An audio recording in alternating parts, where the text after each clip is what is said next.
Good evening, everybody. I'd like to call this meeting to order and reconvene the city council meeting. And I'd like to ask Councilmember BARICH to lead us in the invocation. And after that, we'll have the Pledge of Allegiance by Kimberly Elementary School students. I'd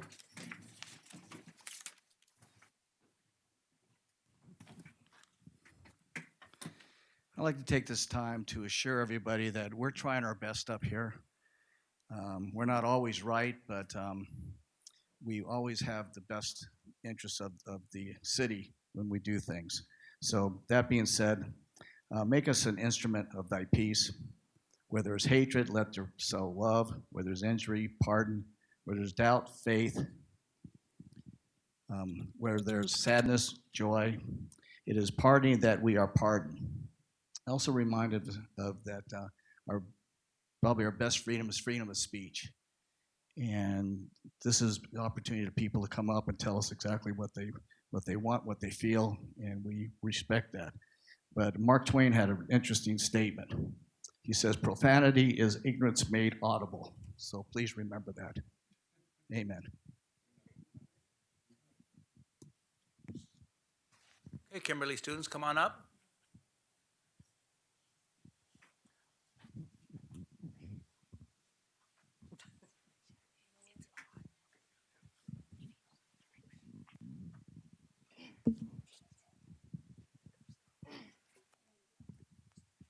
Please rise. Put your right hand over your heart. Ready? Begin. I pledge allegiance to the flag of the United States of America and to the republic for which it stands, one nation, under God, indivisible, with liberty and justice for all. Thank you so much. We'll be down there for a photo op. You may sit down and be seated. You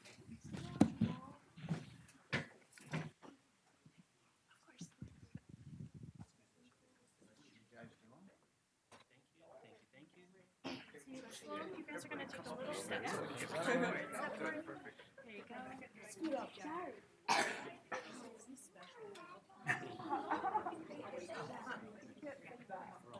So you guys are going to look here first, okay?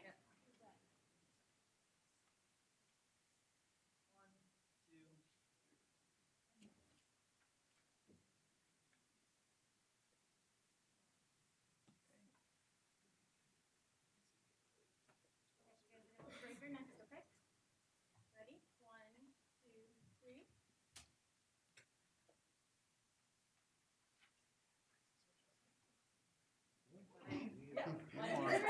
More mom pictures. Look at me.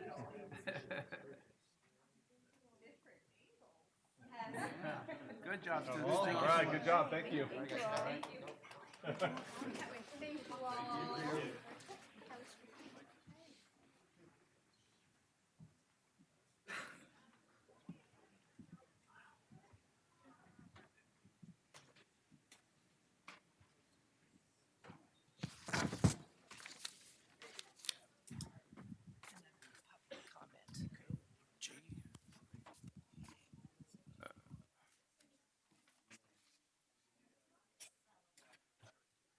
Okay. Next, we have our closed session report. Madam City Attorney. Thank you, Mayor. There were 3 items on the closed session agenda. For items C1, 2, and 3, there was no reportable action, and that ends the closed session report. Thank you so much. Next, we'll go to our public comment. Michael Paisner.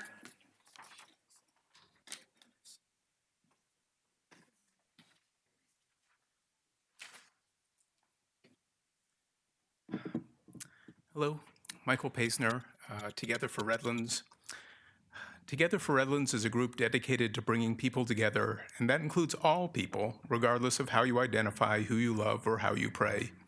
Last meeting, our group was misidentified as Stronger Together Now, which is also a fine organization doing great things. It just isn't who we are. It seems like some people are as eager to mislabel our organization as they are to misgender trans people. At the last meeting, you heard multiple instances of hate speech directed at the trans and non-binary communities, and I want to take a moment to define what I mean by hate speech. Hate speech is judging or vilifying people as a group. Some feel compelled to cast judgment and hatred towards the trans and non-binary communities, but let me assure you that trans and non-binary people are valued members of our community. They are your constituents, and some of them do participate in athletics, which Together for Redlands proudly supports. At this point, you are well aware of the back and forth discussion about supporting the LGBTQ community, and you may be tempted to try and find a compromise in the middle. But it's important to recognize that the two sides of this discussion are not equal. One side judges an entire group of people simply for existing. On the other side, Together for Redlands strives to support everyone and will only condemn individuals that voice hatred or commit acts of hatred. We don't have to look that far back in history to see the horrific consequences of vilifying people as a group. Now, you know I'm a fan of free speech. I exercise it enough. So I'm certainly not going to ask you to do anything that infringes on people's right to free speech, even speech I disagree with. What I do ask is that you use your voices individually or collectively as a body to continue to condemn acts of hatred or violence and voice your support for groups that are being unfairly targeted and judged. Since hate speech has become so prevalent in our society, I urge you to use your voices in this fashion as often as possible. In your invocations, as you referenced earlier, your personal reports, your everyday interactions in our community. Let people know that we do not judge people for how they identify, who they love, or how they pray. If there is judgment to be made, do so based solely on an individual's words and deeds. And again, the name of our organization is Together for Redlands. Thank you. Bruce Laycook.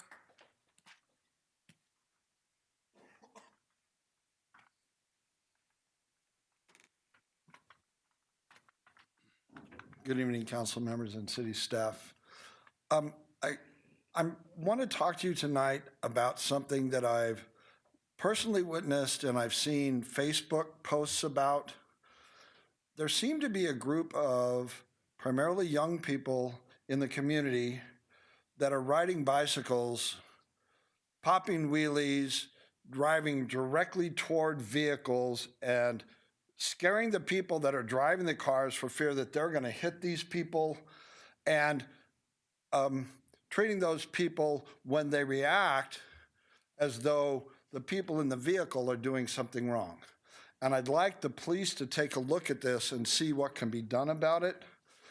Also, in the last week, I've seen not once but twice people riding these new e-bikes that look like motorcycles that are going in excess of 30 miles an hour. I don't know how fast. None of the time that I saw these people riding these bikes were they wearing helmets.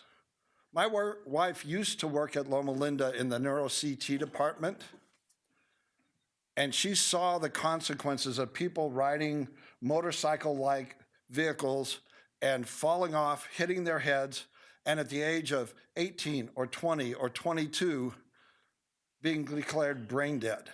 And I think it's something that we need to have the traffic enforcement people take a particular look at. Thank you very much. Brian Ball.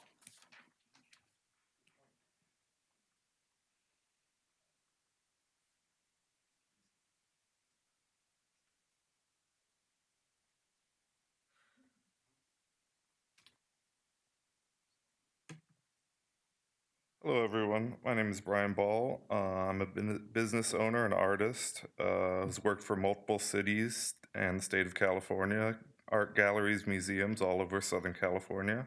I am currently on the Cultural Arts Commission. I'm here to speak about the proposed community garden at Sylvan Park that we have been trying to work on for a bit.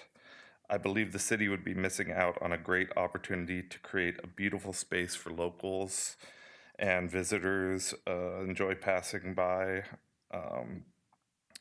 When I moved here about 5 years ago, the first thing I saw when I got off the freeway was the derelict building at Sylvan Park. I drive by it every day. I think about it every day. When I brought up the community garden to anyone living, they know exactly what building I'm talking about. I think the benefit of having a beautiful community garden for seniors, tourists, students, field trips, anything else, a nice place to relax at the park, I think it's a great idea. I don't know what you guys have planned for the building, but it's something that I think is really important. Now, when I pass by that building, I think about the opportunity we have, the potential for thousands of folks to enjoy the amazing space with music, art, and nature. And I think it could be rolled out in different stages. It doesn't have to be an immediate, finished product. It will take a lot of work, and I hope you guys could see the benefits that the city would have and the community would have in a proposed community garden. It's something that we've been working on, and I believe we have a grant for, and it would just be leaving money on the table if you guys didn't do something. The deadline is coming up. Thank you very much. I appreciate all of you. Brenda Spolstra? I mispronounced it, I apologize. Hi, I'm Brenda Spolstra. I'm speaking on the same topic as the previous gentleman. And yes, I echo all his comments. I was born and raised here, so I've seen that building growing up, and it'd be nice if it finally, after 50 years, it's probably been closed longer than that, had a use. So I'm just going to read back the general plan for 2035. And under the section 1.4 in the community vision, in the health section, it states that a city can influence the health of its residents by implementing design and programs that encourage physical fitness, providing connections to nutritious food, and ensuring access to clean air, water, and a community free of excess noise. Redlands provides opportunities to promote health of its residents, and the city park and trail system, its recreational areas, and community centers help promote active lifestyles for residents of diverse ages and abilities. So this is already in the general plan, and all of the elements that's being proposed for an eco-arts program at the site, including a community garden, fulfills the general plan that was painstakingly compiled and approved by City Council. So there's the nexus there with our general plan. There's a desire from the community. There's already established partnerships that we're building on. There's grants that's been going. So we're just asking that the city really take a look at that in partnership even more so. We know that it's public land and that there'll have to be permits and all that stuff, but we'd like to see a match for the ADA upgrades on the buildings. That way it's a universal accessible spot for all of our community, not just some of our able-bodied community, but everybody can enjoy the space. And then also, because of its location across from the U of R, there's strong ties there, and also the U of R train station. So it accomplishes the sustainability element too within the general plan, that will be promoting that public transportation, bicycling, walkability would be the location for this community garden. Also, I see my orange light. Also, the closest community garden is 2 miles from here. So there's no community garden that's walkable from this distance. So thank you very much. Danielle Wallace?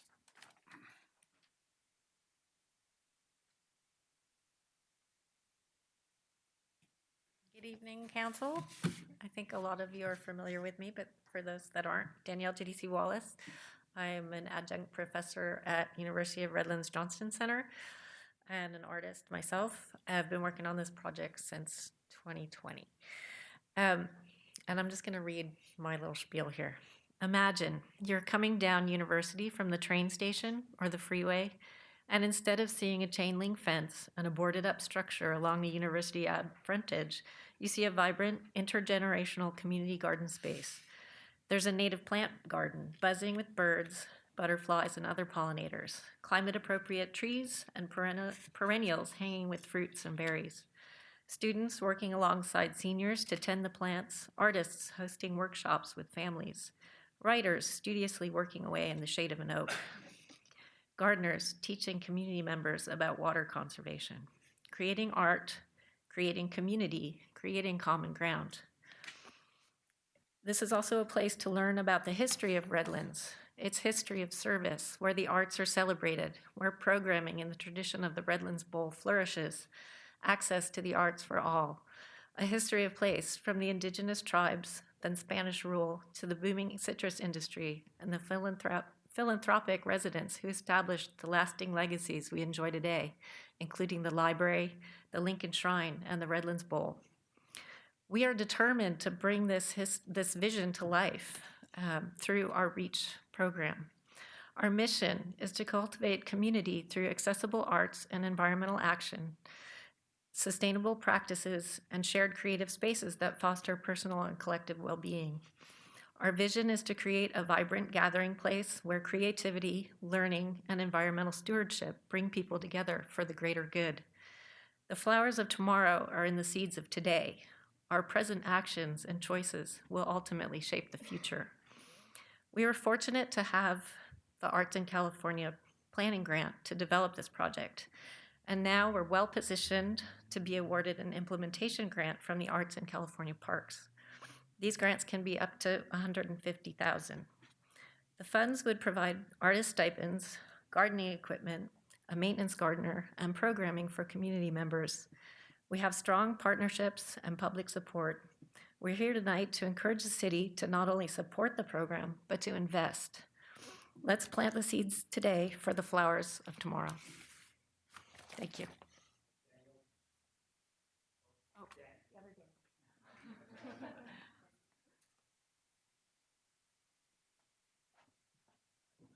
My name is Daniel Goman. I'm here to speak on the same subject. I'm the director of Artlands, which is the nonprofit which we got the planning grant from Parks California to develop this project. Danielle's been working on it for like 4 years now, 5 years now. And so since we got the grant, we've been working with staff and trying to find a location. And we had boiled it down between Ford and Sylvan Park. We're strongly encouraging Sylvan Park, mainly just because of the accessibility, like was stated about the train, the U of R, and just more visibility in the community. It's walkable distance, and also on the north side, which we think would be a good place to put a project like this. And I'm not sure if any of you guys are familiar with the GARCIA Center. So what we're in San Bernardino, so we're kind of envisioning like a smaller mini version of that, where there's workspace for artists, and then there's also a community gardens and opportunities for master gardeners and educational programming. And we have lots of partners in this project. Redlands Conservancy has signed an MOU with us, and as well as the U of R, Inlandia Institute for doing a writers program. So we think that it's a good investment. And then we've in addition to the grant that Danielle was speaking about, which we could be up to $150,000, we're also applying for additional funding. So hopefully it's not the end. So we just hope the city buys into it and supports. So thank you.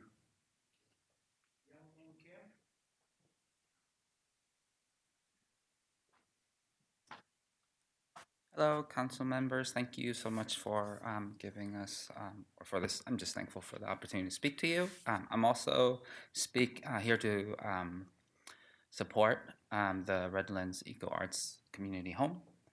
Speaking mainly as a community member who's enthusiastic. I befriended Danielle just a couple years ago after she'd been pursuing this for some years. And, I've been a resident here for almost 9 years now. I'm in District 5. And it's really become a home for me, and having lived in various places and being a child of an immigrant family. But this has really become my home, and even to the native flora, I'm really part of the gardening contingency, or the gardening department. I have 3 children that we're raising here, and we don't plan on moving anywhere else. This has really become our home. And part of raising children and thinking about the future is really how do they really connect with the land as well as the local community, right? And it's been a kind of a relatively new almost vocation for me to be a gardener at home and just teaching children about the native flora, as well as the traditional ecological knowledge, as well as the history of this place has been very meaningful. And this seemed such a fitting location, as well as just overall engagement in the community, all the young people at the U of R, getting them involved. I guess I'm also here to say, I'm one of a number of people who's very enthusiastic and wants to really give our time and energy to this. So I think it would really represent our community's interests, I think. So I just wanted to really support that, and I hope we can all work together and make this a really beautiful thing. So thank you.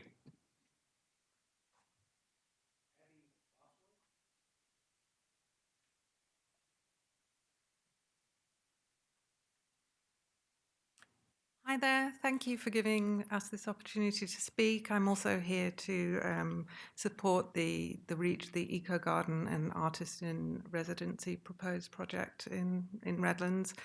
I'm speaking as a community member who lives near Sylvan Park. I've lived here for 25 years. One of my kids went to Kimberley, one went to Franklin, which is very close, which is a great link with Sylvan Park. I have seen the building in question stand empty for the whole time that I have lived here, and would love to know, I mean, what if this is not possible, what is intended for that building, what is intended for that space? It does seem like a perfect location for this project. It was really impressive for me to meet Danielle and realize that she had already succeeded in gaining grant money, and I thought that this money will be unused, unfortunately, if we don't take advantage of this, and was hoping that we could brainstorm solutions to any high costs that seem prohibitive to do with the ADA, for example, matching or matching the money that is already raised in grants, or asking publicly approved contractors to donate their time. If we could be involved in some kind of conversation where we try to look for solutions and not put a stop to the possibilities. Just a couple more comments in general about how a project like this encourages healthy choices for young people. It's positive activities kind of displace less positive activities that you might find in a park like Sylvan Park. It's a proven phenomenon that if there are good alternatives, then people take them. And also, we've noticed how art has regenerated spaces in many cities, including Redlands, that what some people might call gentrification is also a kind of regeneration and leads to vibrant businesses. And this is also part of that push to allow artists space to create and hopefully provide an overall benefit for Redlands, for business members as well. That's all I have to say. Thank you for hearing me. Aaron Benson.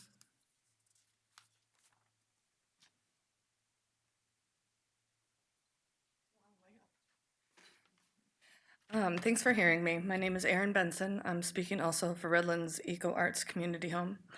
The proposed site for the Community Garden and Artist in Residency program in Sylvan Park is nestled between historical landmarks.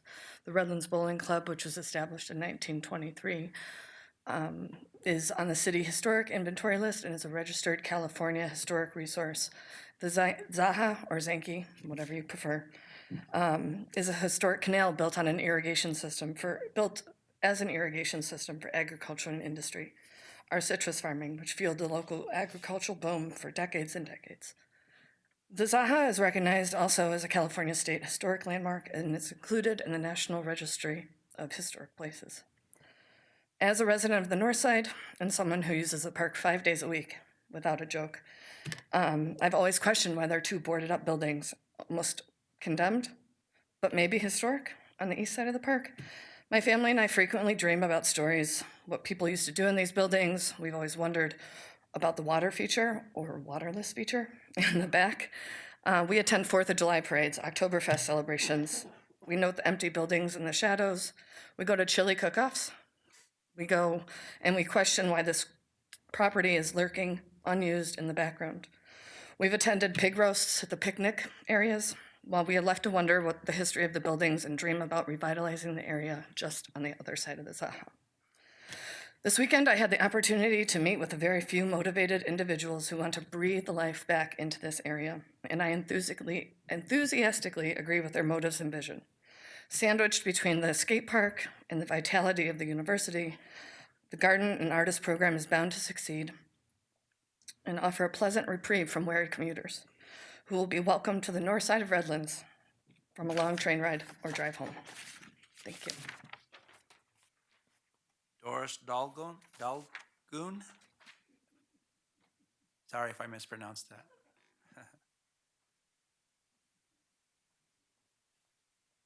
Hello, everybody. I'm Doris Dialogue. I'm an artist. I'm actually a Mentone resident, but Redlands is where I'm employed, and I spend most of my life and where my heart lives. I'm also here to speak on the proposed community garden.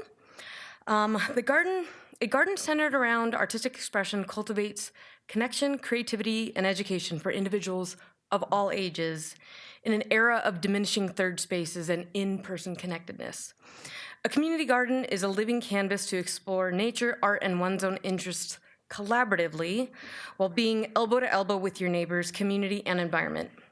It is an exceptional space to teach individuals about stewardship of our spaces and also taking pride in the care of it in the spaces that we share. As it becomes increasingly rare to find fun in-person opportunities for community engagement, especially places that are low or no cost, providing a public garden and artistic community space creates a place to teach and learn the wonders of nature and of self-expression to our neighbors. This is literally an opportunity to see the fruits of our labor. Thank you so much. Thank you. Alejandro Gutierrez Chavez.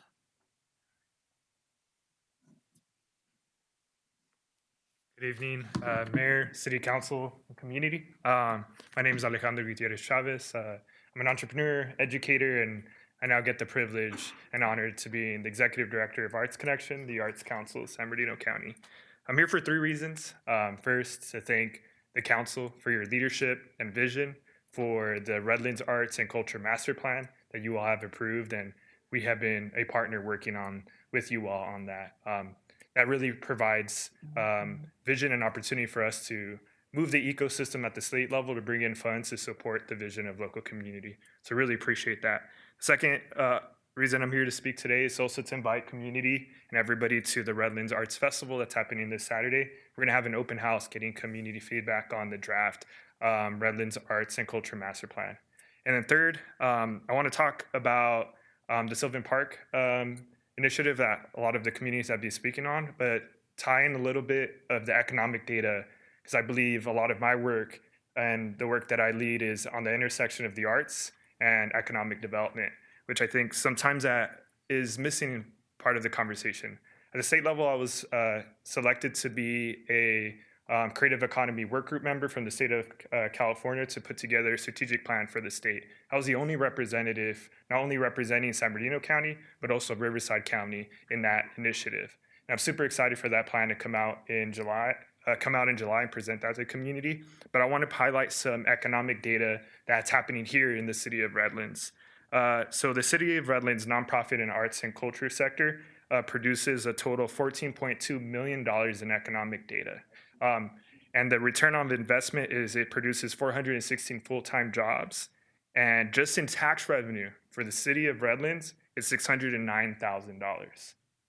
Now, when we look at Sylvan Park and the grant that's being supported from the state, there's already, for that project, there's already in seed funding supporting that project a total of $200,000 that's waiting to be utilized and leveraged to support movement and activities that's coming from the state.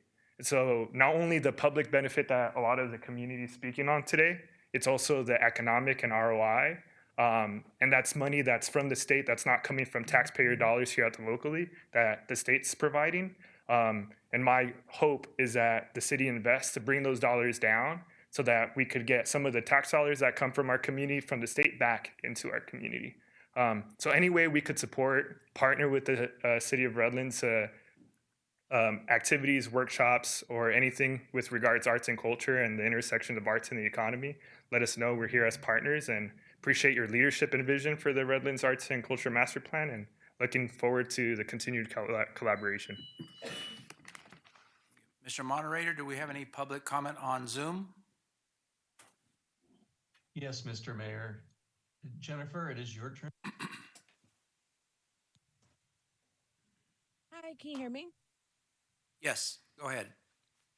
So first, before I start, can I have for clarity, can we talk on any item or was it specific items? I couldn't really hear. My Wi-Fi was a little wonky.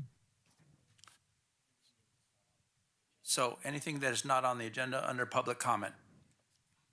Okay, so then I'll wait for item I2. Okay, thank you. Mr. Moderator, do we have any other speakers on Zoom for public comment? Yes, Mr. Mayor. Vanessa Villanueva, it's your turn to speak. Hello, I will also be waiting for I2. Okay, thank you. Next public comment. Yes, Ara Vasquez, it is your turn to speak. Hi, Mr. Mayor. I would like to speak on item I2 as well. Okay, thank you. Next public comment. Gregory Britton, it is your turn to speak.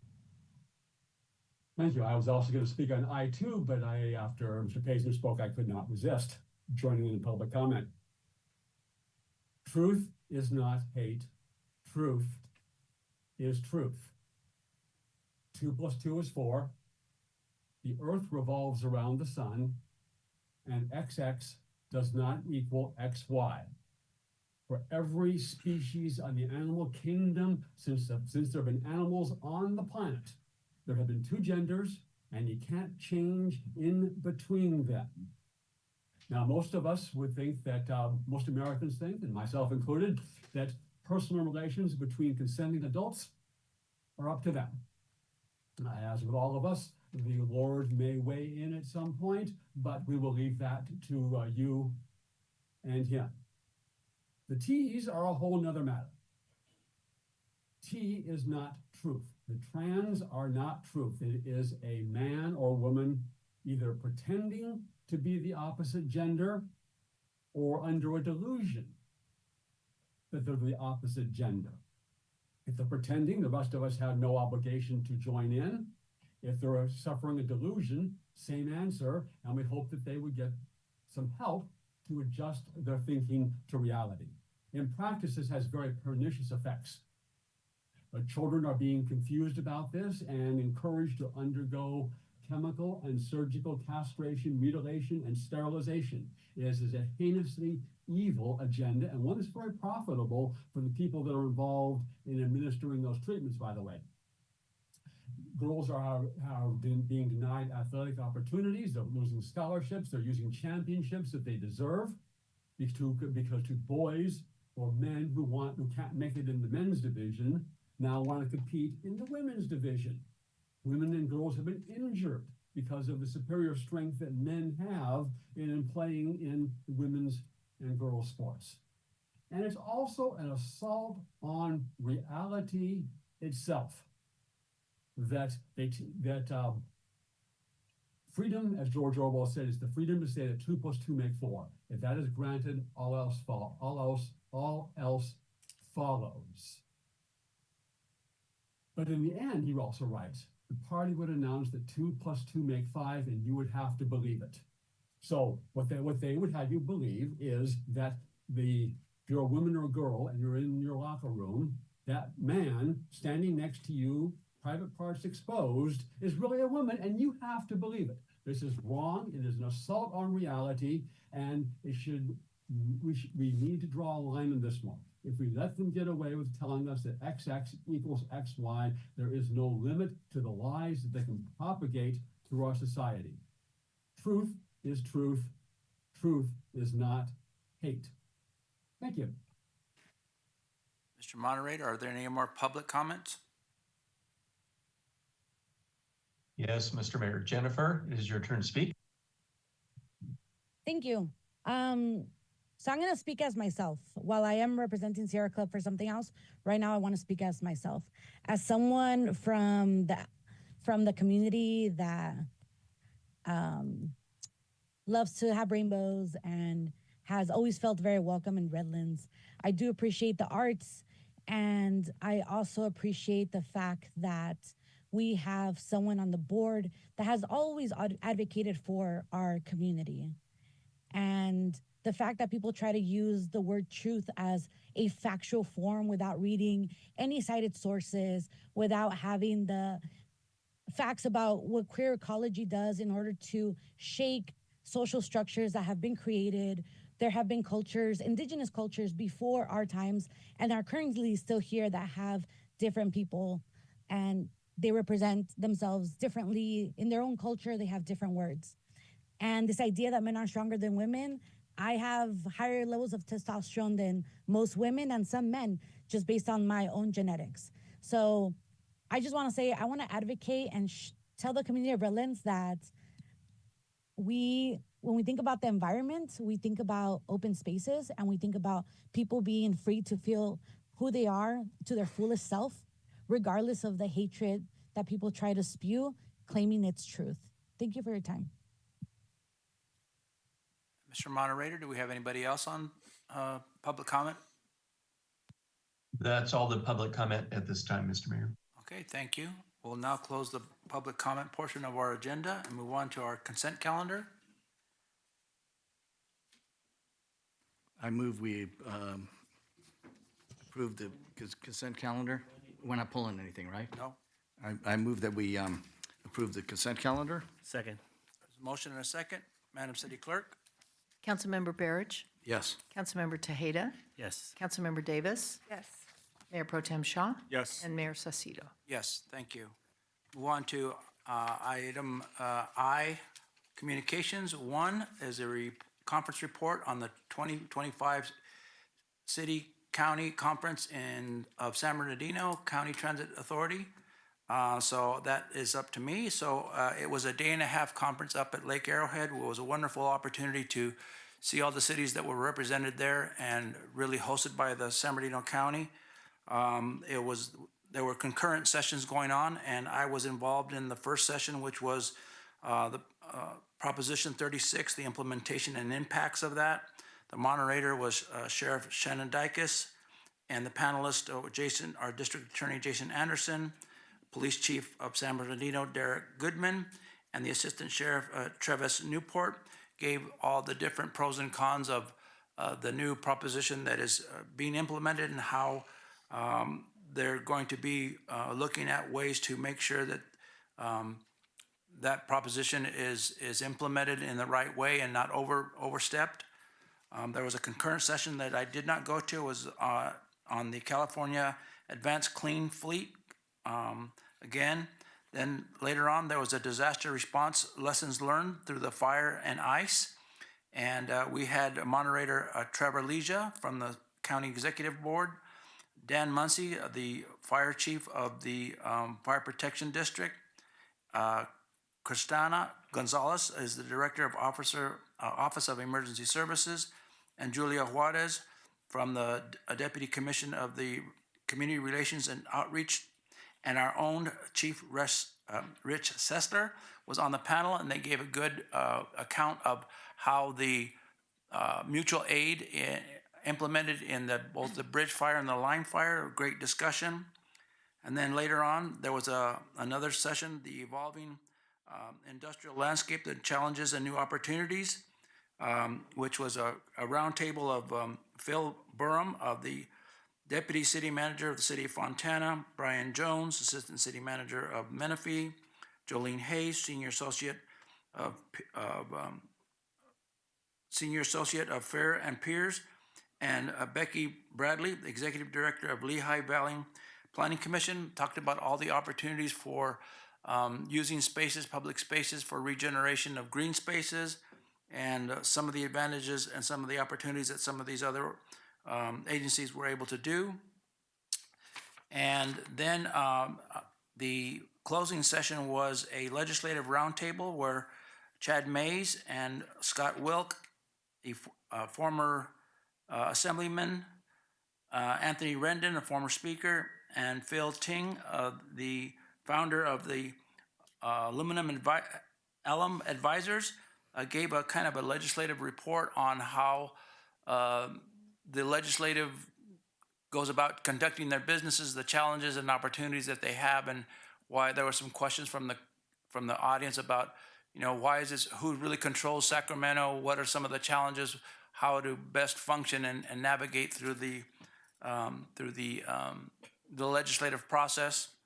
And then the wrapping up was, again, I think we've all have heard from the Chris Thornburg. He gives his economic report on the narratives of reality and what was it? I think it was narrative of on the reality, and there was another how narratives shape our policies, and so that ended up rounded out the conference, and so that's my report. So now we'll move on to communications item 2.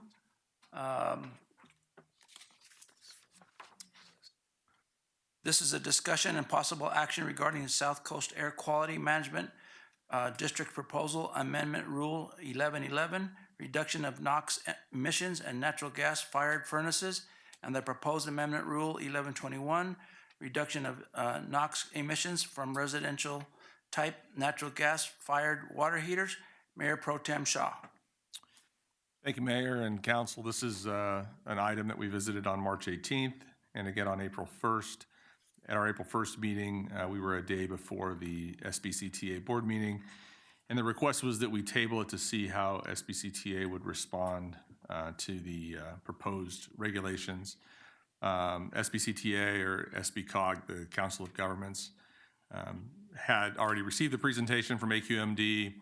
They had adopted a resolution to oppose the proposed regulations, and so they are in opposition. Similarly, the Redlands Chamber of Commerce, through their Government Review Committee, also voted to oppose the proposed regulations. As we had heard before, there was a number of other local cities and so forth. So we're bringing this back because the request was to wait until we had information on the SBCTA meeting, and we have that now. So. Okay, thank you. We'll take public comment. Michael Paisner.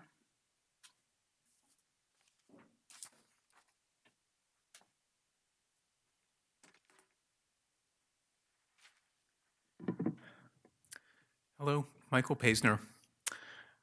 I'd like to direct my comments specifically to Councilmember BARICH this evening because I think we are not as far apart on this issue as some might assume.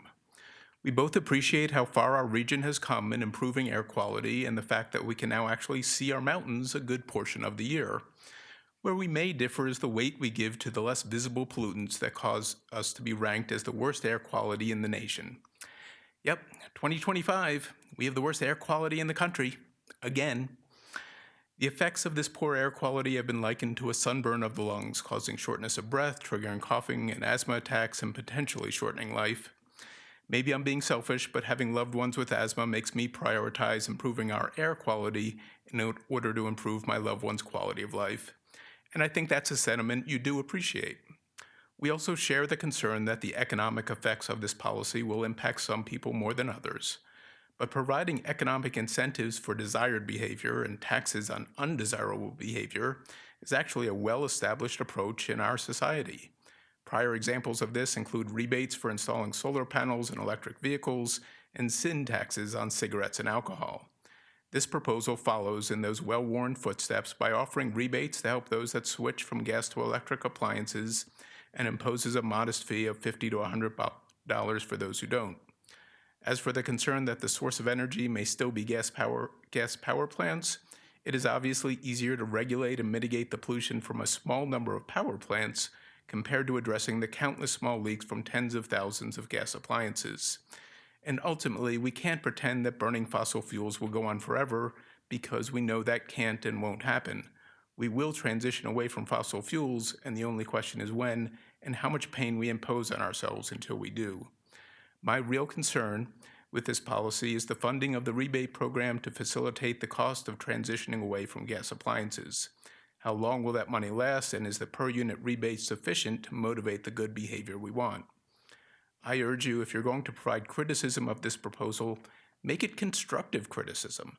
Don't just say no, tell them how to improve it, such as increasing the per unit rebates and overall funding to encourage the behavior we all know needs to happen eventually. Thank you. Dale Broom.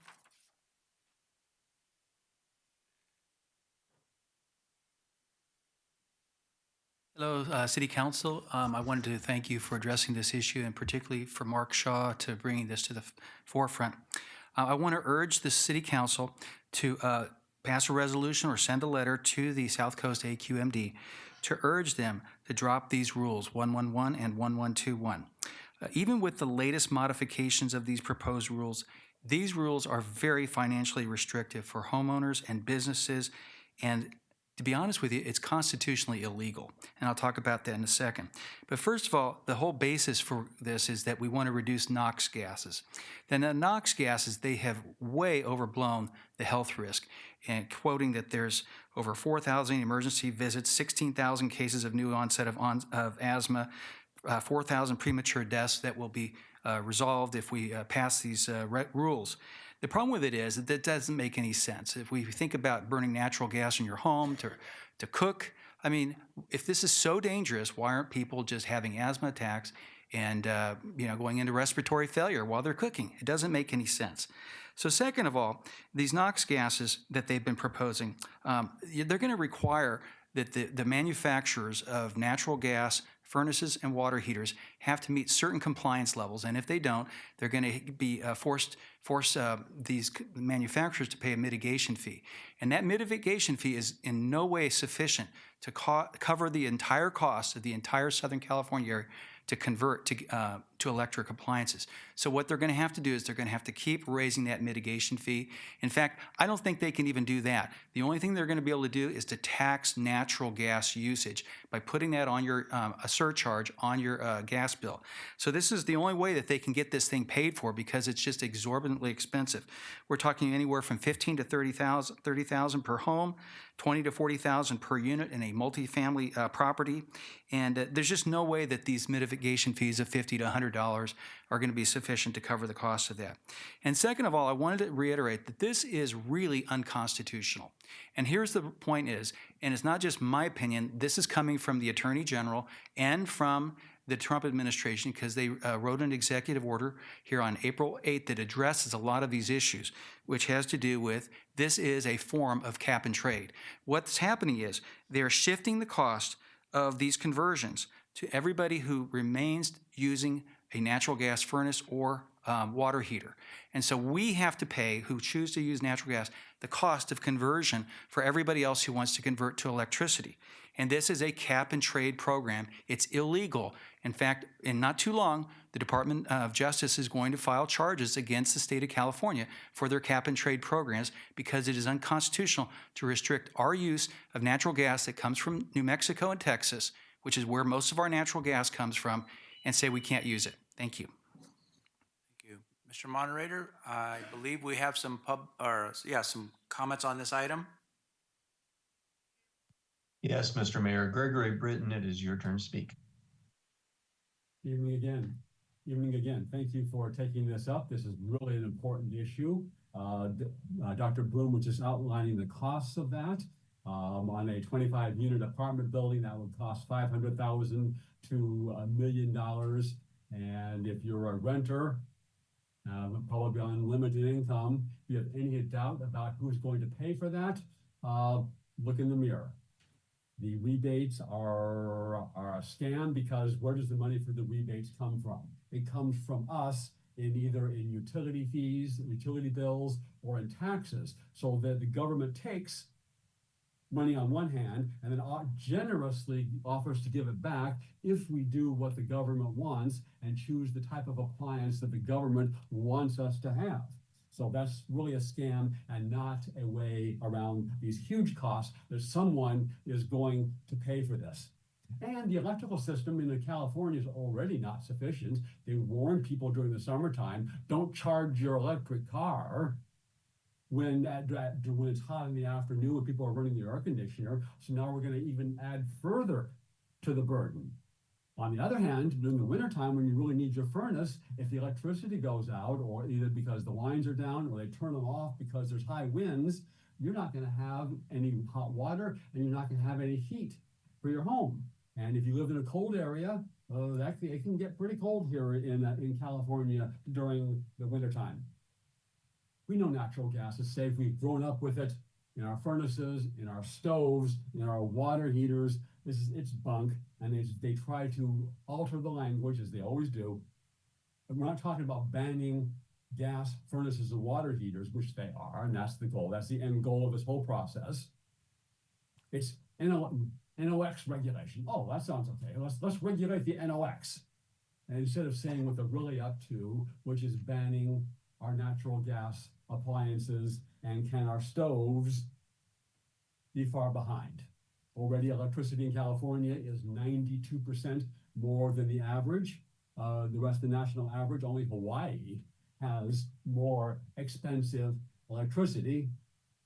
No time for that tonight, but why is that so? Why do we have the most expensive energy in the country? Maybe we should look into that, maybe vote differently.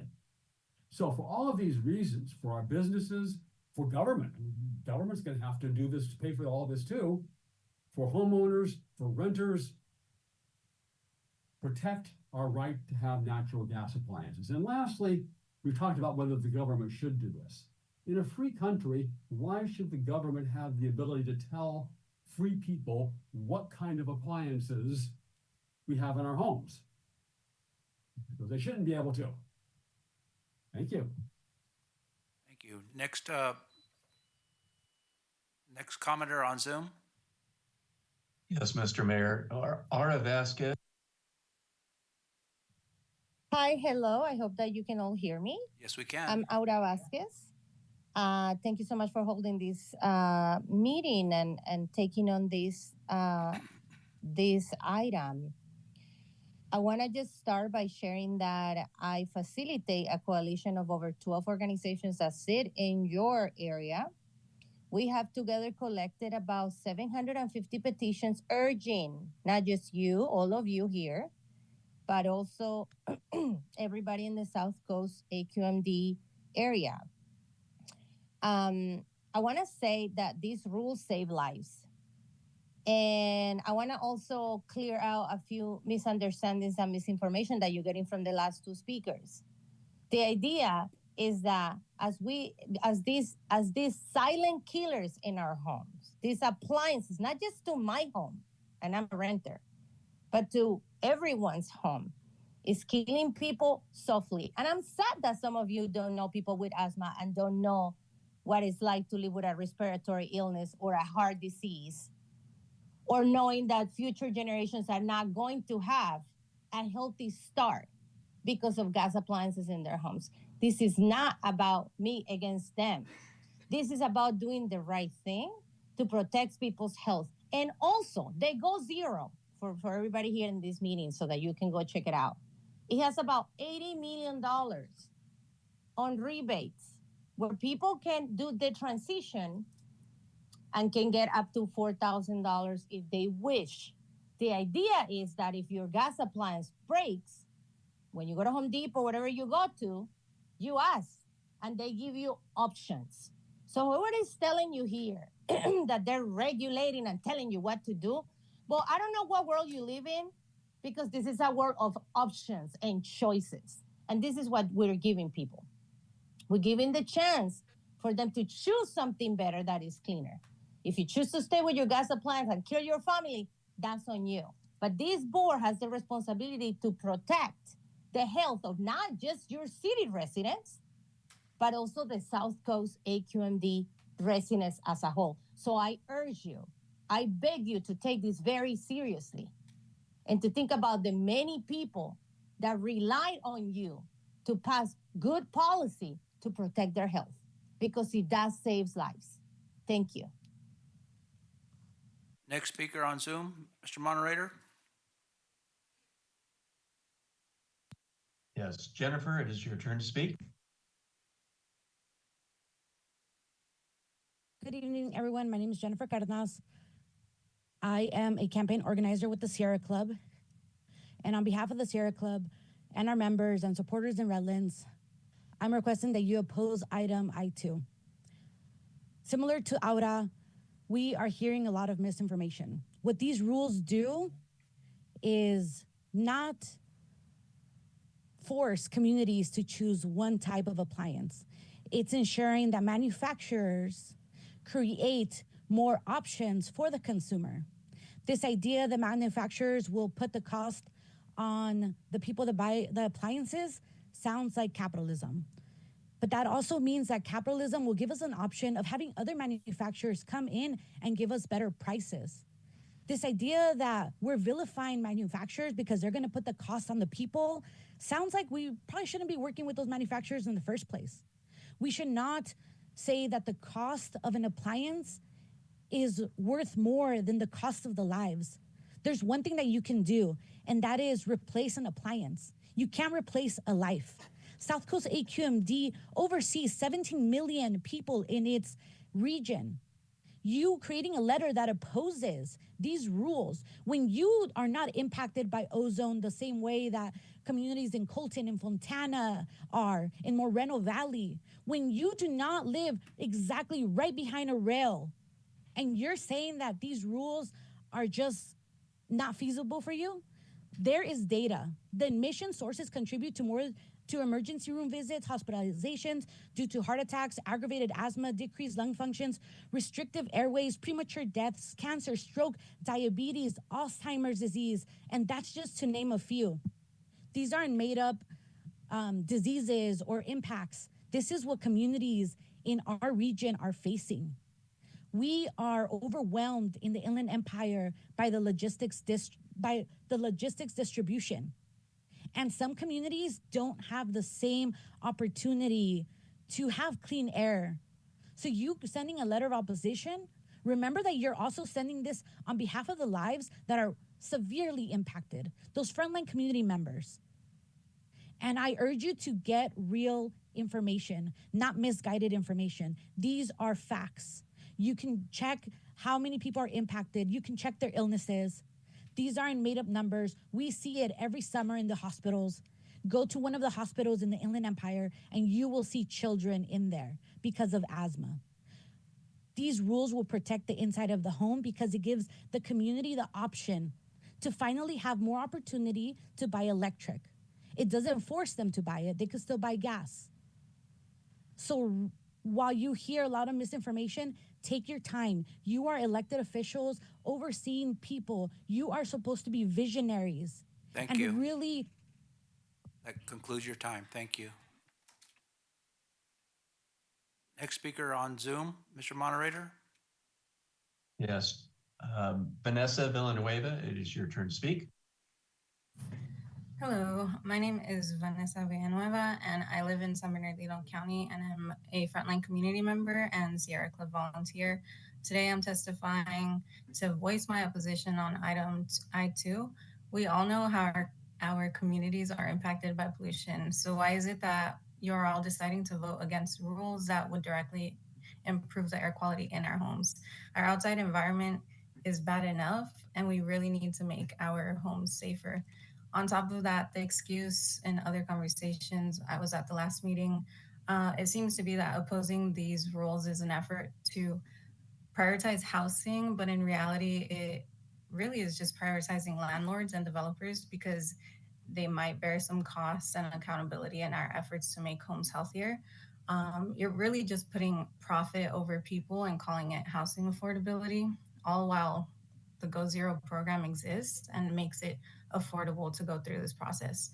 I know how bad our air quality is and how essential it is to pass these rules. I see it in my family, my friends, and neighbors every day. people dealing with health conditions that are preventable and we can ease at this point. To address some of the comments made earlier, we should not wait for everyone to have asthma attacks while cooking to start making changes to our everyday, the lives of our residents and our neighbors. We know long-term exposure causes asthma, causes respiratory issues and cancers that inhibit people's ability to live their lives. And it's unacceptable that these industries that pollute our community continue to block clean air protections because their business and model depends on polluting appliances, while we as individuals pay the social and health costs. We need Redlands to support 1111 and 1121 and advocate for the health of its residents and our region. In the long run, it will cost our community much more because we will be paying for health treatments, for medicines, and losing precious years to our lives, not only because we're attending all of these appointments and such, but also because we are dying early deaths. Prioritizing polluters before people is not the way to go. And we need to support rules 1111 and 1121, and I really hope that you do. Okay, Mr. Moderator, do we have any more public comment on Zoom? Yes, Mr. Mayor. DeForest Barnett, it is your turn to speak. Good evening. I would also like to speak in opposition of item I2. I do think we should be supporting rules 1111 and 1121 for the AQMD. I do think that I would like to remind everybody that all the talk of possible financial costs, the financial costs of what we spend on healthcare because of our terrible air pollution is going to be more than it would ever cost anybody to switch over to an electric appliance, especially with the rebates. You know, like some people have said, we have the unhealthiest air in the country, and we're just not at a point where we can afford to be turning down these rules and resolutions that will vastly improve our air quality. The emissions that these rules will lessen contribute directly to asthma, higher cancer rates, shorter lifespan. It's just incredibly short-sighted to listen to the misinformation about exorbitant costs. Thank you. Okay, Mr. Moderator, do we have any more public comment on Zoom? No, Mr. Mayor, those are the last of the public comments. Okay, I have one last public comment here in the audience. Bruce Laycook.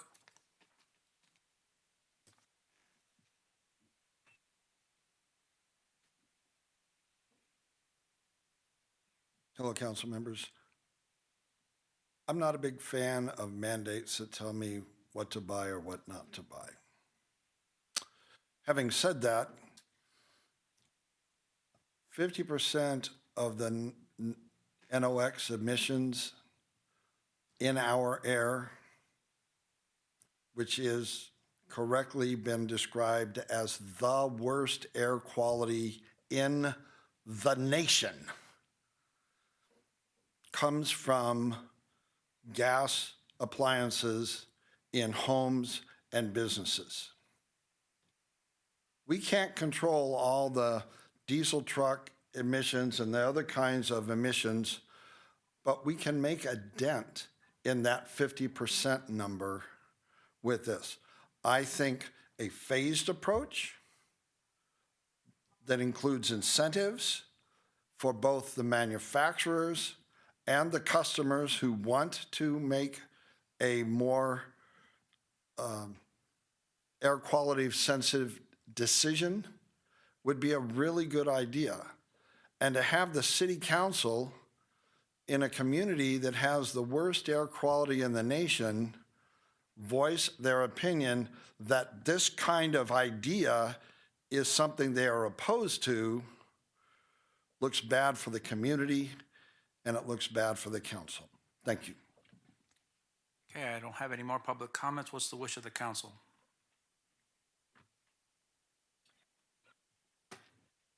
Go ahead. Whoever's going to speak, go ahead. Sure, I have some comments. First of all, I want to thank all of the public commenters. I know we've talked about this a couple times now, and I appreciate you all coming back to have this conversation over and over again. I think it's an important conversation. We, as one of the commenters said, we as a council have a responsibility to protect the health of our city and our region. We've acknowledged that we have some of the worst air quality in the world, in the nation.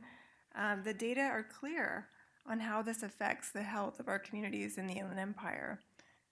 We as a council have lifted up and celebrated groups like ANCA, who are doing incredible work raising awareness about the impacts of climate change. I can't understand why we'd be opposed to these rules that are important milestones on the path towards greater environmental and health improvements. I really can't. As commenters have alluded to, the incentive program is not unlike other programs that we have in this city for things like native landscaping instead of grass. I think Jennifer said it best, the cost of the appliance is not comparable to the cost of a life. We owe it to our community to keep moving forward on our climate action goals, especially as we are on the heels of approving our updated climate action plan next month. I think that sending this letter would send a terrible message and a confusing message to our community. Who's next? Mayor, I think one of the best things that we did was to put this on hold for a little bit and to get more information from different sources, especially SCAG and whoever else had the opportunity to weigh in on this. I haven't seen or received any information to alleviate my concerns with respect to what the electric grid capacity is going to have to be related to this. And we received an email or a letter from one of our former council members who's a previous owner of Teledyne Battery, stating, beyond the financial impact, it is also critical to consider the strain these amendments would place on our existing electrical infrastructure. Mandating the replacement of gas heaters and gas water heaters with electric alternatives would add further challenges to an already overburdened electrical grid. The region has repeatedly experienced rolling blackouts during the summer months, which is critical for us to take into consideration, which illustrates the fragility of our current electrical distribution system. Additional mandated equipment would only exacerbate these existing vulnerabilities. And I concur with that statement. I will be supporting the letter of opposition.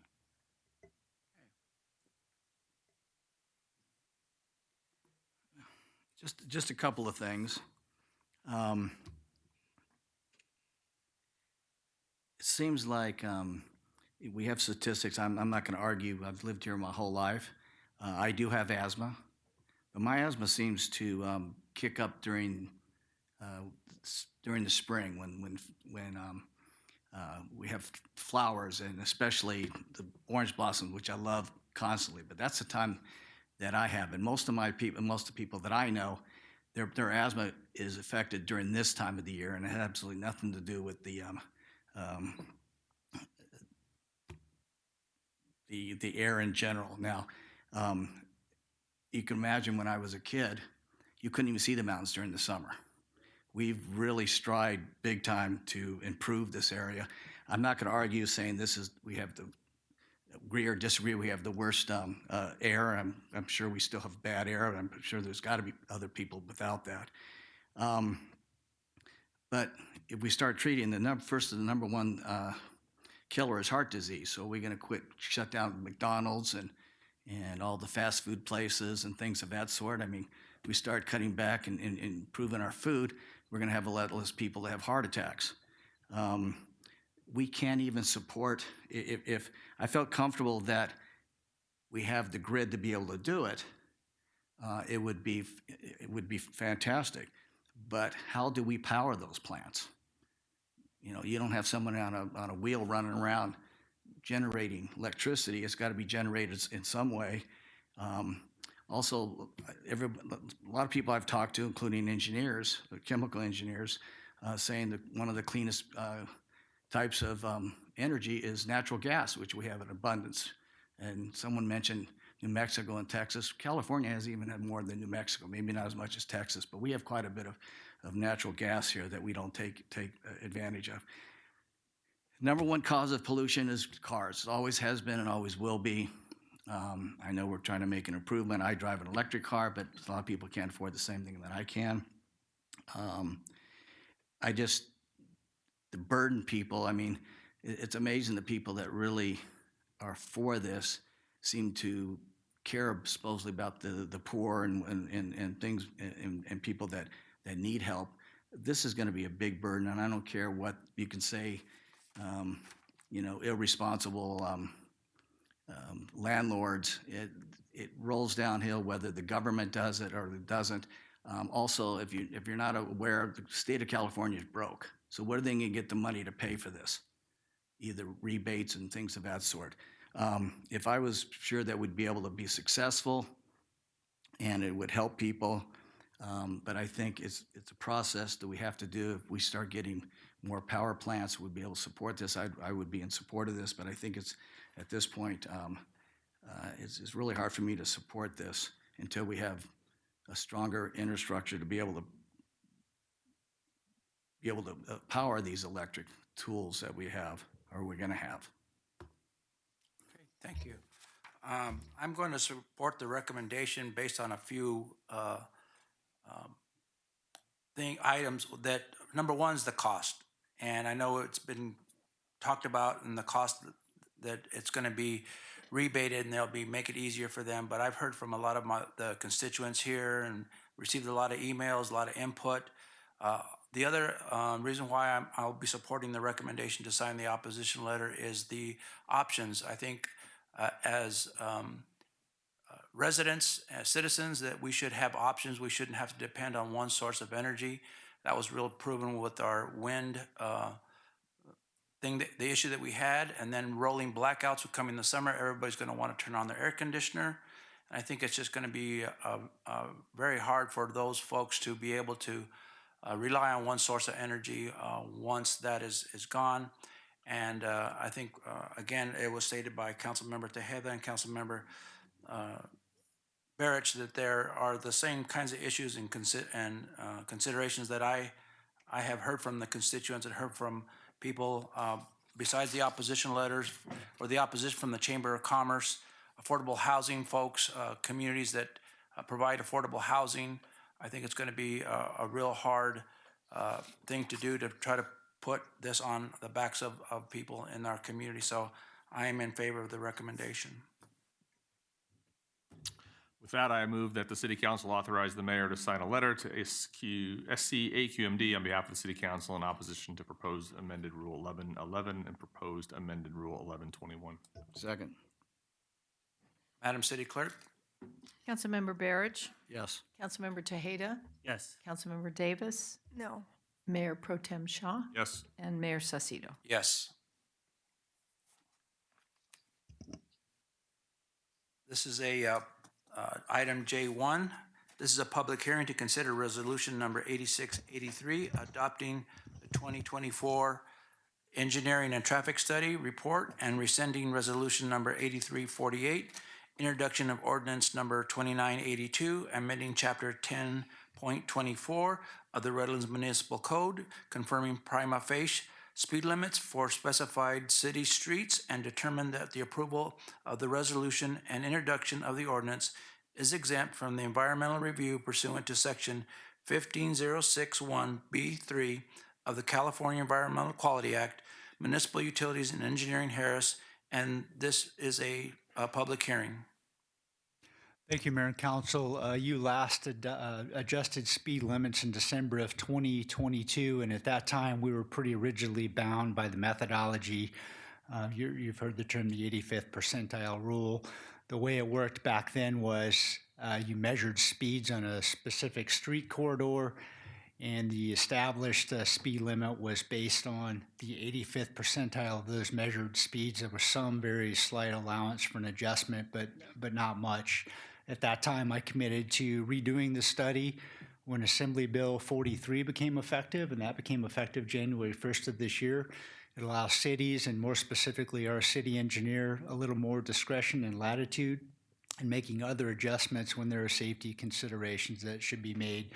For instance, around pedestrian corridors or cycling corridors, equestrian corridors. So we have re-studied speed limits throughout the city. We first brought this item to our Traffic and Parking Commission on January 23rd of this year, so we got to hustling as soon as AB 43 became effective. We conducted 2 public open house events, although they weren't very well attended. One was here in this room on February 8th. I recall that we had 1 participant other than city staff and TPC members.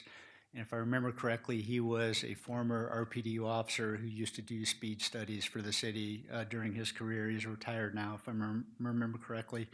And we did a second open house at the Community Center on February 13th. I don't believe we had a single participant at that event. Not a very popular open house, I'll have to say. Before we brought this item back to the Traffic and Parking Commission on March 27th, just a few weeks ago, the TPC voted 4-1 to recommend to City Council that you adopt the study and implement the established speed limits. The good news is the AB 43 did what we thought it would do, and we are not proposing any increases to speed limits. There are a lot of street segments that will retain their existing speed limits, but there are 55 street segments where the speed limits will be lowered.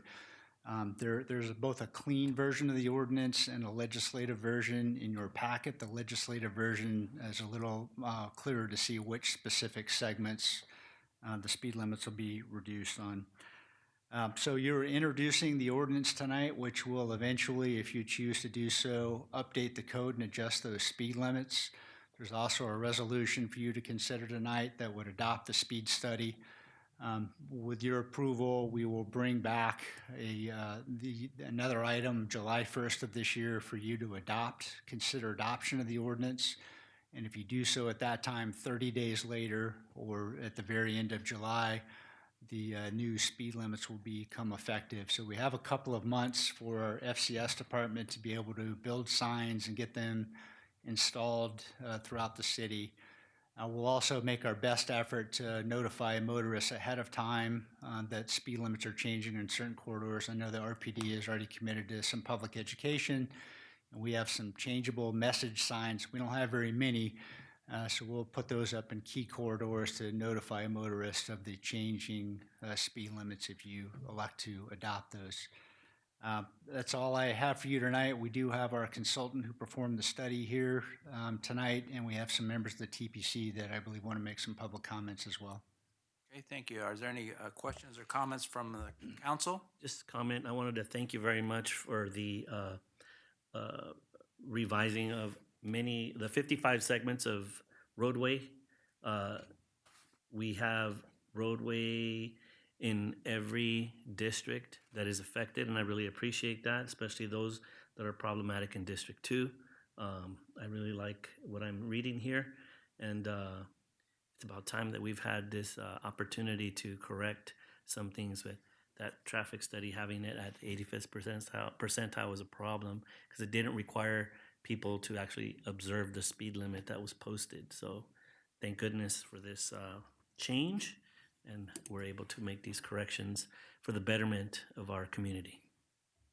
I just had one question. Will this study and the data that's in there related to some of the accidents and fatalities be considered for stop signs or crosswalks at any point in time, or is this strictly a speed limit item? It's strictly a speed limit item, and we're still bound by state law in the way and the methodology that we use. So you still start with the 85th percentile. You measure speeds on street corridors, and you identify what that 85th percentile is at that time.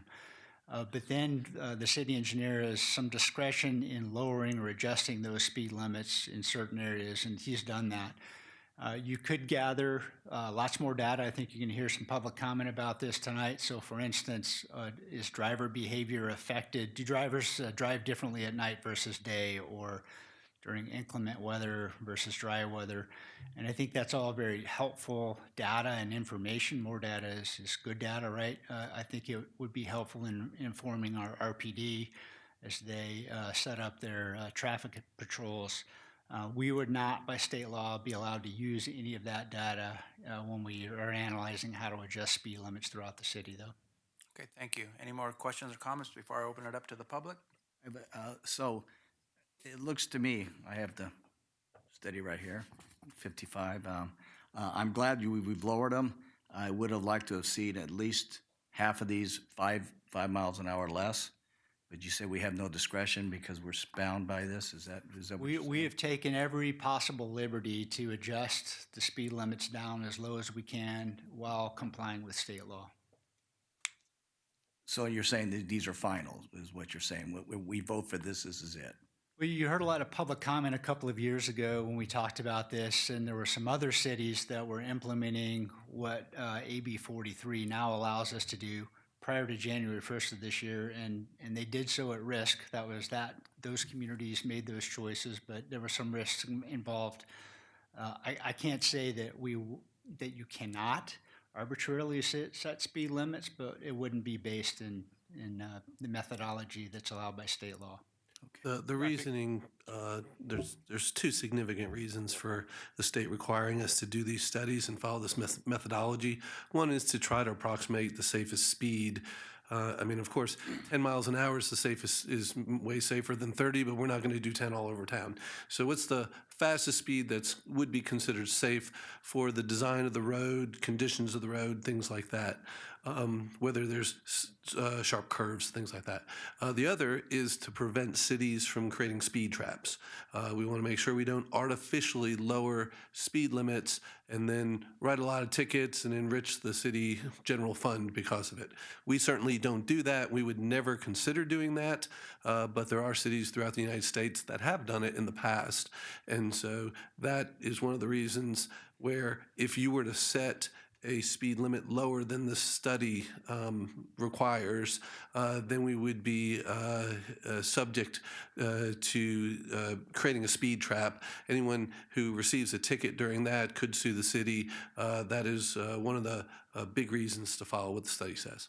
Again, I'm just, I'm encouraged that we've lowered everybody at least by 5 miles an hour. Doesn't mean I can't ask for more. I mean, the number one charge of elected officers or elected officials is to keep the city safe. So this is a good start. It just that, again, you can't kill me from asking if we can even lower it more. So we also pay attention to throughout the year accident data to see if there are conditions that change, because that's always a possibility. If conditions have changed and warrant it, we could do specific speed studies in an isolated area. People come to us, Traffic and Parking Commission, requesting that from time to time, and so that is something that we do when we think there might possibly be a change that could warrant. So we do have that flexibility at some time, right? We do. I think that, and Deputy Chief Crane can correct me if I'm wrong, but I think if we deviate from this, in addition to the speed trap piece, I think we lose the ability for our officers to use radar and LiDAR and things like that as an enforcement tool, because they can't, it will not hold up in court when it comes down to the test. Am I right on that, Steve? Yeah, that's correct. Do we have any radar right now? Yes, we do. Oh, good. Okay. I'll make sure I don't go see it. Again, hey, you can't kill me for asking, right? I'm trying to lower things as best I can. Yeah, Mayor, not to belabor this point any further, right? But I think it's important to point out that basically all of the sections are being lowered by 5 miles. Yeah. Right.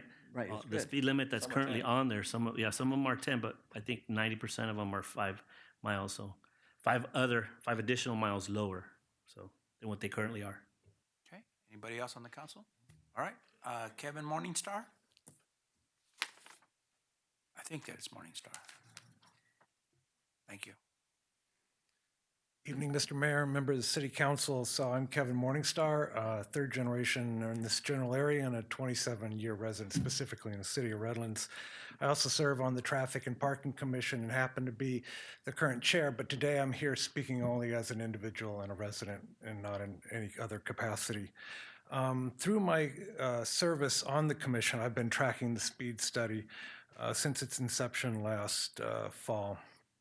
And it's raised a number of concerns for me, and my perspective is probably going to be a little different than what I'm hearing from some of the council members. So first of which, the concerns with the perception of the accident data.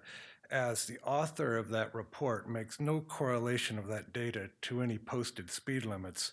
This was highlighted during a TPC meeting when I specifically asked the consultant presenting the report a few questions that quickly revealed that there is no correlation of that data in the report to any of the speeds. Like, for instance, are those accidents in an intersection? Were they speeding above the posted speed limit? Where were they on the segment? You don't know, and you actually can't find that information. Secondly, two of us from the commission met with MUED staff, the police department traffic unit, and the police department's data analyst to see if we could find the data that we were looking for. From that meeting, we learned that the city does not store accident data at the level of detail that would allow for a meaningful analysis. Interestingly, we also found that while the police department submits accident data to the state's SWITR system, that same data is not in turn ingested into the city's own GIS database.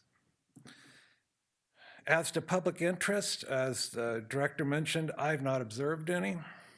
I attended both community events and only one citizen appeared at the first community forum, and I believe that individual was mentioned as a former city employee, and the second one had no one in attendance. I also believe at the TPC meeting where the Mayor Pro Tem also was present, I don't recall any speakers speaking to this matter, which often we'll have speakers if it's a matter of public concern. Given the lack of data that we were presented, I personally retrieved the public 2024 accident data myself from the UC Berkeley Transportation Injury Mapping System to see if I can find any meaningful trends. So I pulled the data for the city of Redlands for 2024. 80.07% of the accidents in this city are due to head-on, sideswipe, rear end, or broadside. So these aren't really speed-induced accidents. These are people making mistakes. 62.2% of the accidents were attributed in the report to poor driving characteristics. Of the pedestrian-involved accidents, there were 76.5% of the pedestrian-involved accidents related to a failure to yield, and of those 30% were driver-related. And in terms of age, just over 50% of the accidents are attributed to drivers under 40. Mr. Morningstar, your time has expired, but if you could just wrap up your last thought. So of the recommendations in the report, 15% of the recommendations represent a deviation of more than 25% below the 85th percentile. That's 20 segments. 7 segments have more than a 35% deviation, and 2 segments have a greater than a 50% deviation. So as a resident of the city, given how quickly this matter was addressed at TPC within one meeting, within a few minutes, which we've talked on certain subjects for months, I'm asking just to have it returned to TPC for further study. Thank you. Mr. Michael Paisner.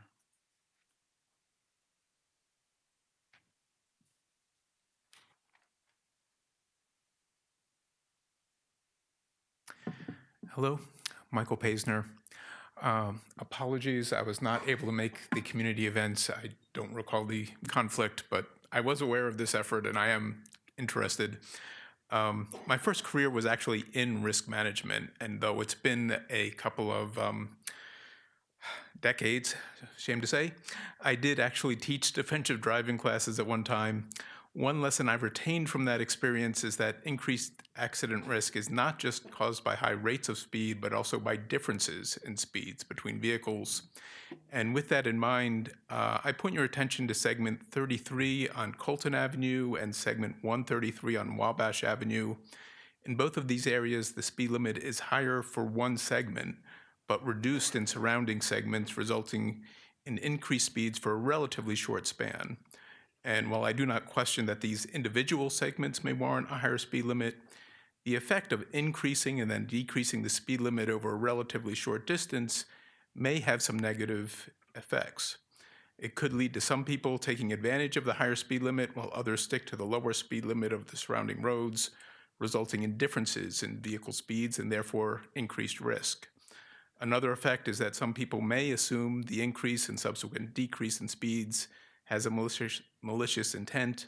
People could assume that this is done intentionally to create a speed trap and issue tickets. As I mentioned earlier, it's been a while since I've worked in the safety field, but I still think having consistent speed limits in a region deserves some consideration. Thank you. Bruce Laycook?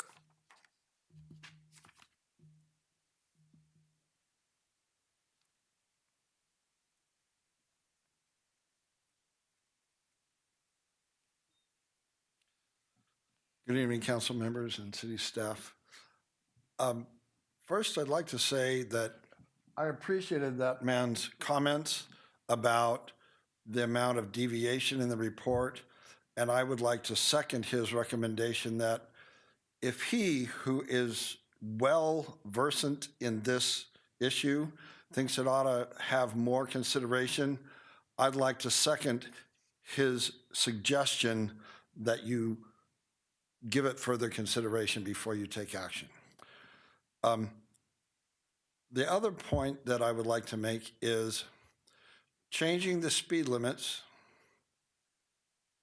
even with newly posted signs, will not by itself change driver behavior on those roads. Fifth Avenue from Ford Judson to Wabash, Wabash between Fifth Avenue and Colton, and Ligonia from Wabash all the way to Orange Street. It's my regular practice to drive those going to and from activities in the community, shopping or whatever, less than 50% of the time. I don't know how because I don't have a statistical report, but less than 50% of the time are the speed limits that are already in place obeyed. So if you're going to do this, you need to have education, whether it's those signs.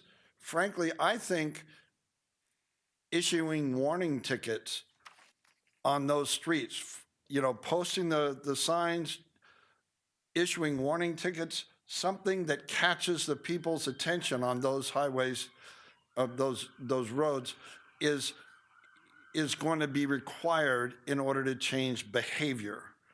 And if you're not worried about changing behavior, then I would question why you're doing this at all. So please, as a part of your discussion, work with the police department and public works folks to figure out how these postings can be made and how we can actually change the driving behavior to conform with these new speed limits. Thank you. Madam City Clerk, did we receive any public comment, written comment? I didn't receive any written comment. Mr. Moderator, do we have any public comment on Zoom? No? Mr. Mayor, there are no longer any attendees on Zoom. Oh, okay, thank you. Mayor closes the public hearing. I now bring the consideration back to the City Council. Mayor, if there's no additional discussion, I'd like to make the motion. I do have a question. Now that we've heard really compelling public comments on this item, I'm wondering if we should send this back to the Traffic and Parking Commission. I don't think it'll hurt to have further conversation about this, especially since there hasn't been a robust conversation, it sounds like, from a community perspective. So I'll point out, you've appointed 5 members to the Traffic and Parking Commission and 4 voted in favor of making this recommendation to the City Council tonight. I definitely respect Mr. Morningstar and his opinion. I'm a data guy myself. That data just would not have changed the outcome in this situation. I just wanted you to consider that as well. Are we going to have any, I'm sorry, we going to have any, I don't know, it was brought up that, you know, be able to correct it. Are we going to have like a warm-up period, giving warnings and things of that sort? It was like the old cartoon where it says the sign, oh, we have radar and so on and so forth. And the guy goes, boy, that must cost a lot of money to have all that. He goes, well, the signs aren't that expensive. So Yeah, as far as the legalities about issuing warning tickets, that's not in my wheelhouse. I'd have to refer to our police department to answer that question. I'm putting you on the spot, I'm sorry. That's correct. We'll be out there advising drivers that the speed limit is changed and issuing warning citations. Now, lowering is, to me, is like a little bit less, but it's a great start. And again, we have to keep the people as safe as possible. So, ladies and gentlemen, please, observe the speed in Redlands to protect people, which includes myself. Sometimes I find myself going a little faster than I should. But anyway. I think the other thing to consider is that we've had a couple of public meetings, and it was poorly attended by the community. That it was posted and advertised to bring your concerns to those events. So, Right, I think this is just a follow-up to that last meeting that we had, because we promised the people in the community who were interested in seeing certain segments, certain street segments be lowered an additional 5 miles. We explained to them we didn't have the authority or the clearance to do that. And now with this new, we did promise that we would review. This is the review that we promised to go through. And this is the result of the review that we followed through on. So I'm ready to make the motion if there's no further discussion. Just one more thing. To Mr. Laycook's point, I do think we really need to do as much public outreach as possible. Is there a plan for our social media? We have a great social media person now, and I'm excited about the improvements we've made on social media. If you're not following the city, you should. Yes, we'll certainly broadcast this far and wide and try to alert as many people as possible. As our deputy chief mentioned, we will be doing some warnings also for a period of time to get people used to it.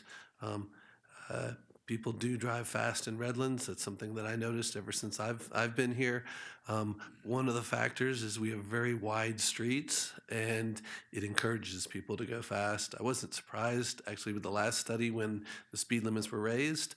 I'm quite pleased that they were lowered this time, and also that our city engineer was able to use his discretion, which also brought them down even lower. So he's appropriately used his discretion everywhere he could.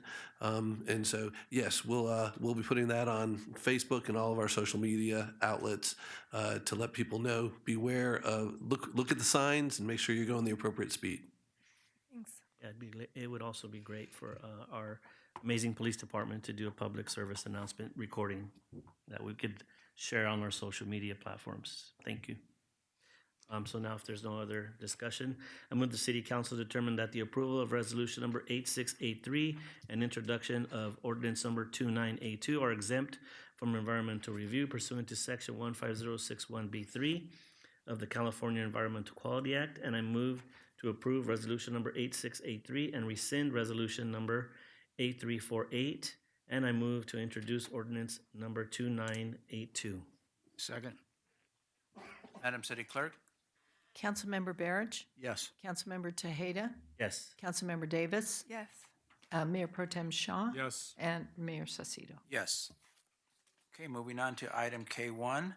This is a consideration of a First Amendment to a non-professional service agreement with Yunex LLC for traffic signal systems maintenance to increase the contractor's scope of services and compensation for an additional service in the amount of $340,000. Facilities and Community Services Director Crocker. Thank you, Mayor, members of the council. This is an amendment to an existing agreement that we have with Yunex. The current agreement was approved by City Council in June of 2022, and that was to perform the traffic signal maintenance services for the city with a 5-year term. The amendment would expand the scope of services to include on-call streetlight response maintenance, underground utility markings, as well as after-hour emergency assistance as needed. I'm available for any questions. Are there any questions from the council? I don't have any public speakers. Mr. Moderator, we don't have nobody on Zoom. Thank you. I move we approve First Amendment of the non-professional services agreement with Yunex LLC. Second. Did I say it right? There's a motion and a second. Madam City Clerk? Councilmember BARICH. Yes. Councilmember Tejeda. Yes. Councilmember Davis. Yes. Mayor Pro Tem Shaw. Yes. Mayor Saucedo. Yes. Item K2 was pulled. We'll go to item K3, which is consideration FY 25-26 MUED annual purchase orders for the total amount not to exceed $4,852,000. Municipal Utilities and Engineering Director Harris. Thank you, Mayor and Council. This is for fiscal year 25 and 26 annual purchase orders. This is for consumables that we use throughout the year, parts and fittings and common services that we have to call on throughout the year. Some of these were bids that were issued competitively. Some are sole sources. Those are all identified in the staff report. Some take advantage of cooperative procurement practices as well. The total amount, $4,852,000, is split between our water fund and our wastewater fund. The wastewater fund anticipates using $2,077,500, and the water fund, $2,774,500. And with that, I'm happy to answer questions. Okay, does this include any water meters, or is that separate? There are some water meters in here. We're going to talk about a water meter project coming up next. It's separate from that, if that's your question. All right, thank you.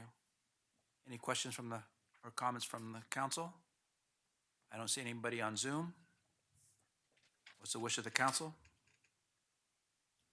I move that the city council determine approval of the fiscal year 25-26 MUED annual purchase orders is exempt from environmental review pursuant to section 15301 of the state's guidelines implementing the California Environmental Quality Act.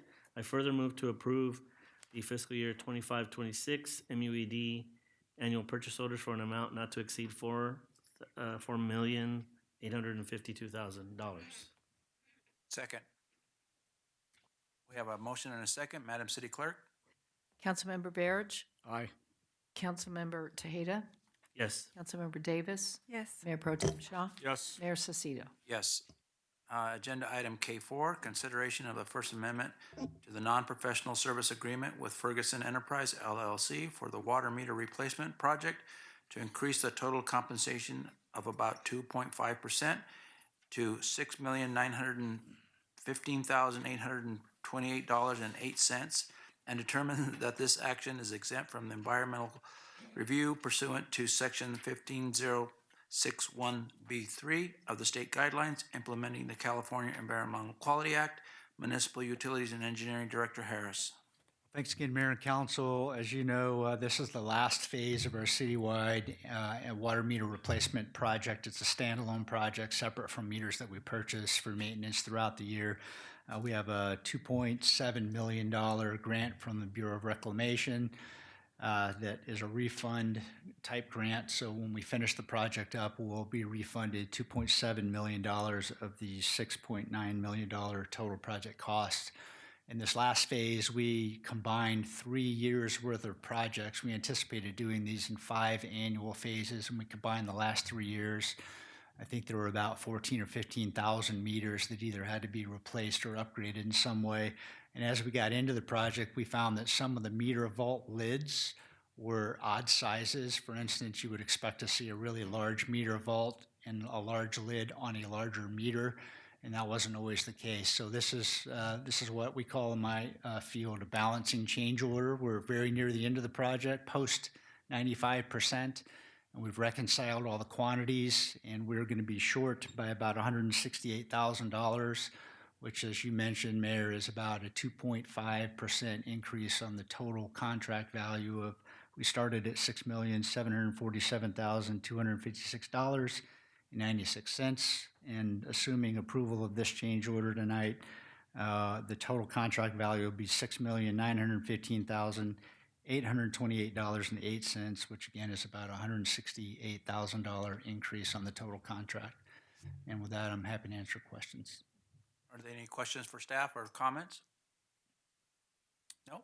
If there's none, I'll move that the City Council determine that approval of the First Amendment to the non-professional services agreement with Ferguson Enterprises LLC is exempt from environmental review pursuant to section 15061B3 of the state's guidelines implementing the California Environmental Quality Act, And I further move that City Council approve the First Amendment to the non-professional services agreement with Ferguson Enterprises LLC, increasing total compensation by 2.5%.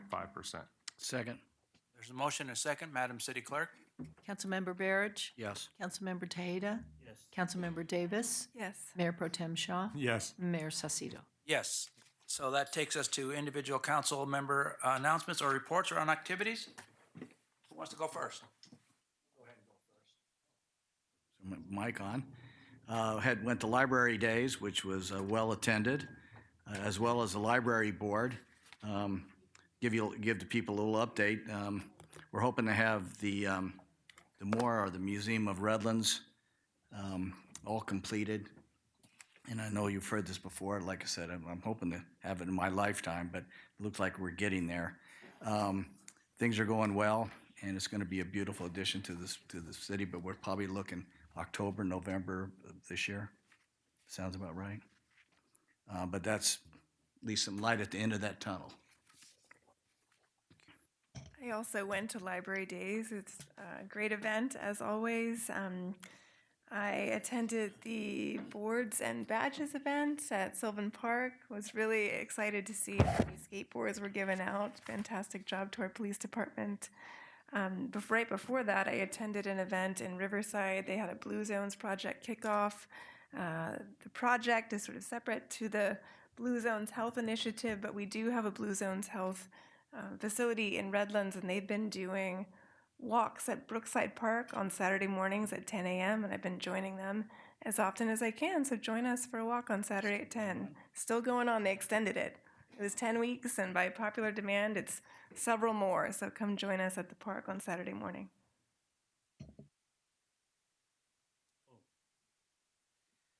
So I attended a neighborhood meeting of residents who are located near the development that's coming in downtown, close to it's on Stewart Street.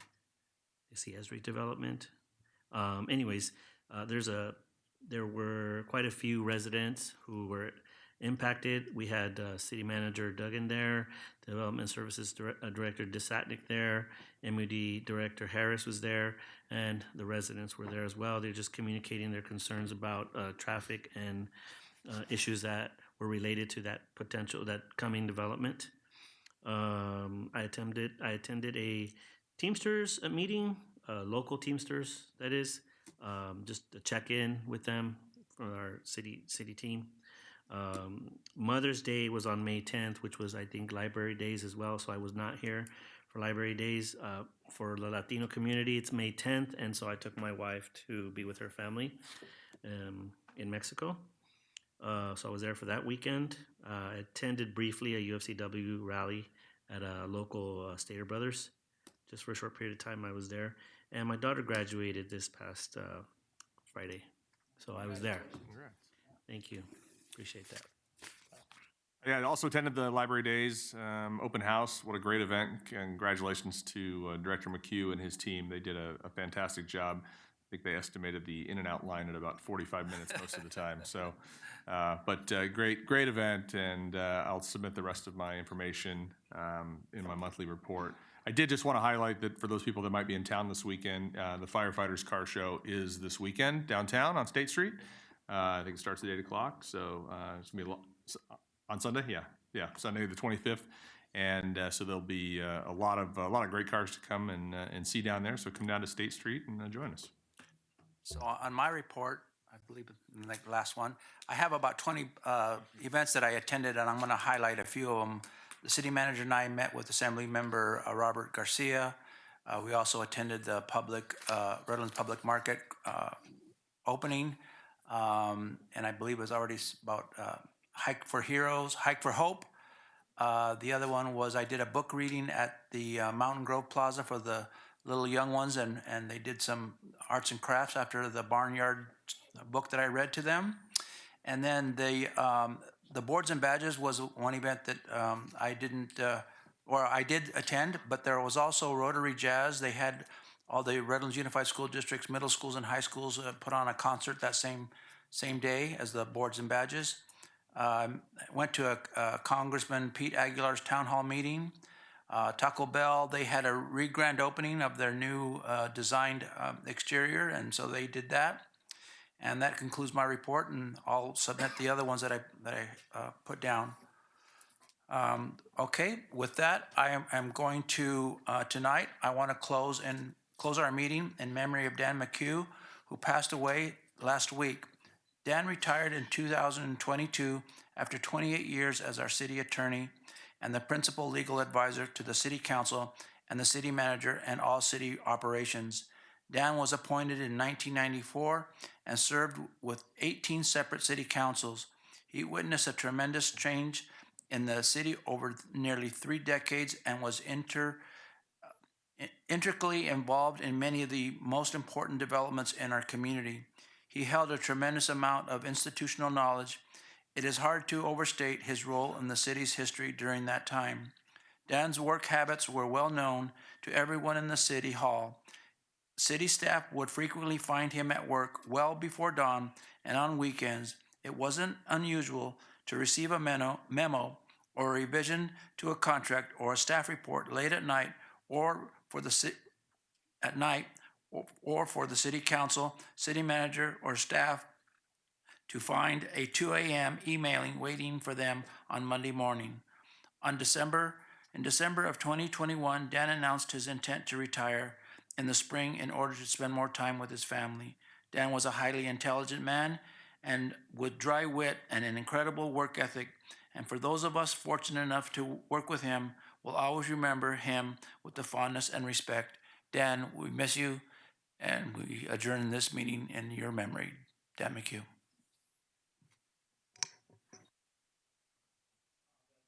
Now, so we have one more item, our Redlands Financing Authority. I'd like to call this regular meeting of the Board of Directors of the Redlands Financing Authority to order. Any public comment from the Redlands Financing Authority? Seeing none, hearing none.